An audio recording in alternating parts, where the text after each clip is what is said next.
Welcome back to another video. তো আজকে কথা বলবো রাইফেল ক্লাব বলে ছবিটাকে নিয়ে।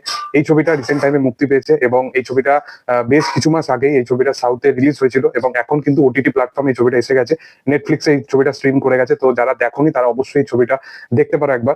এই ছবিটা কেন দেখতে বলছি, এর পিছনে রিজন হচ্ছে তোমরা এখনকার দিনে অনেক রকমের ছবি দেখেছো যেখানে 80s বা 90s এর সেই টাইম লাইনটাকে তুলে আনার প্রচন্ড পরিমাণে চেষ্টা করে, প্রচন্ড রেট্রো ভাইব বা সেই রকম টাইমের একটা কালচার দেখানো তারা প্রচেষ্টা করে।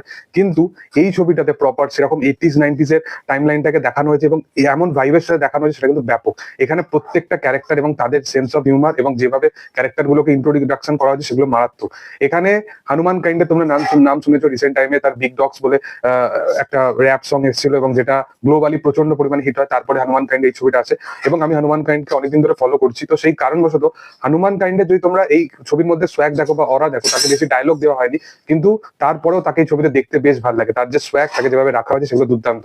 ছবির যদি স্টোরি লাইন বা প্লট বা বিষয়বস্তু নিয়ে হালকা যদি কথা বলি, এই ছবিটা মূলত এখানে প্রথমত দুটো স্টেজিং ওয়াইজ এই ছবিটাকে স্টার্ট করা হয়। যেখানে প্রথম স্টেজিং এরকম, যেখানে অনুরাগ কাশ্যপ তার দুটো ছেলেকে নিয়ে একটা পার্টির মধ্যে বা একটা বারের মধ্যে আছে এবং সেখানে তার ছোট ছেলেকে মেরে দেওয়া হচ্ছে এবং মেরে দেওয়ার পিছনে রিজন কি, মানে যে সমস্ত জিনিসগুলো হচ্ছে সেগুলো খুবই অ্যাক্সিডেন্টলি ভাবে ঘটছে এবং কিভাবে হচ্ছে এটার বেশি জানতে হলে তোমাদেরকে সিনেমাটা দেখতে হবে ওটিটিতে গিয়ে।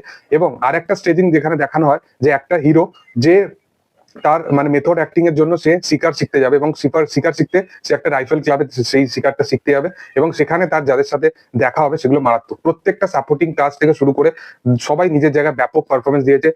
ব্রুটাল সিকোয়েন্স ভরপুর আছে। শুয়োরের মাংস, মানে জঙ্গলি শুয়োরের মাংস এবং সেইগুলোকে কিভাবে তারা শিকার করছে সেই জিনিসটাকে যেভাবে দেখানো সেগুলো ব্যাপক। একটা সিকোয়েন্স আছে যেখানে কুকুর ছুটে আসছে এবং বাঘ তার শিকার করছে, সেই সিকোয়েন্সটাকে খুব কনভিন্সিং এর সাথে দেখানো হয়েছে। বিএফএক্স এর পোর্শন খুব ভালো, মানে এবং ব্রুটাল সিকোয়েন্স গুলোকে সেগুলোকে মারাত্মকভাবে দেখানো হয়েছে। এবং যেভাবে মানে ফাইটিং সিকোয়েন্স বা অ্যাকশন সিকোয়েন্সের মধ্যে এখানে অ্যাকচুয়ালি গ্যাংস্টার ড্রামা, তো সেখানে যেভাবে বন্দুকগুলো ফায়ারিং হচ্ছে দুদিক থেকে, ক্লাইম্যাক্সে বুঝতে পারবে না যে অন্তিম সময় অব্দি জিতবে কে।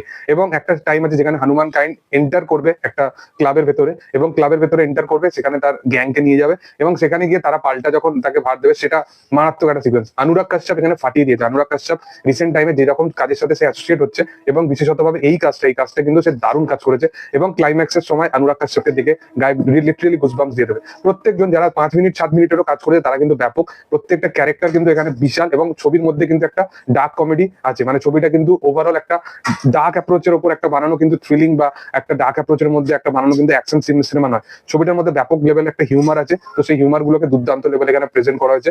ছবিটা অবশ্যই দেখো, একটা মাস্ট ওয়াচ একটা ছবি। আমার বিশাল ভালো লেগেছে ছবিটা। তোমাদের কি বক্তব্য অবশ্যই কমেন্ট সেকশনে জানাতে পারো। ভিডিও যদি ভালো লেগে থাকে অবশ্যই লাইক শেয়ার সাবস্ক্রাইব করে দিতে পারো। Thank you all, by.